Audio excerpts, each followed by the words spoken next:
Anyong guys! So for today's video ay tara, samahan nyo naman akong gumawa ng ganitong activity for kids na kung saan pwede silang magsulat at the same time pwede nilang mabura. So yung gagawin nga natin guys ay perfect ito sa mga kids kung saan ay nagsisimula pa lang silang magsulat. At the same time para sa akin ay tipid na rin guys kasi habang nagpa-practice silang magsulat ay hindi siya tapon or hindi siya nasasayang kasi pwede nilang ulit-ulitin or gamitin pa muli hanggang sa matuto silang magsulat. Ito nga pala ay customized and personalized din siya guys. So, mamimili na lang si client o magre-request si client kung ano yung mga gusto niya na ilagay dito. Pwedeng puro alphabetical, pwede yung puro names, pwede naman yung mga shapes, lines, at marami pang iba. Hindi rin to naiiba dun sa writing pad na nagawa ko noon. Kung matatandaan nyo, meron akong video pero medyo matagal na.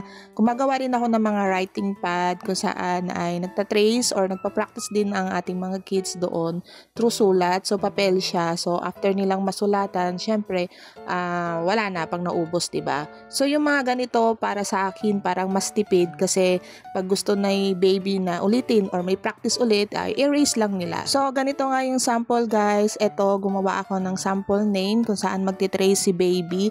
So, for example, ito yung pangalan niya. Ayan, susundan niya lang yung mga lines or mga letters dyan. So, sulat lang siya.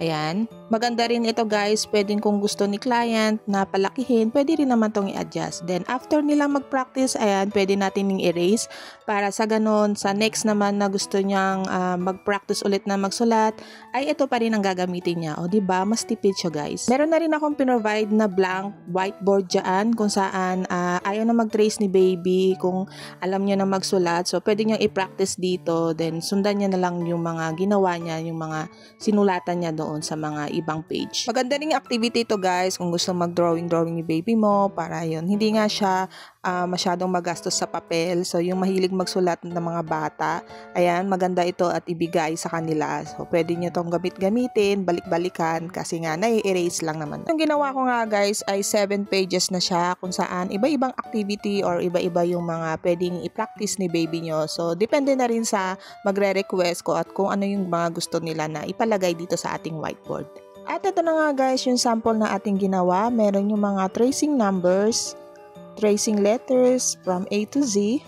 Meron din tayo yung tracing lines. Ayan, iba-ibang lines siya. At syempre, hindi mawawala yung name ng ating mga anak. Ayan, dyan natin ilalagay guys. At meron siyang blank whiteboard kung saan pwede silang magsulat nang hindi na sila nagtitrace.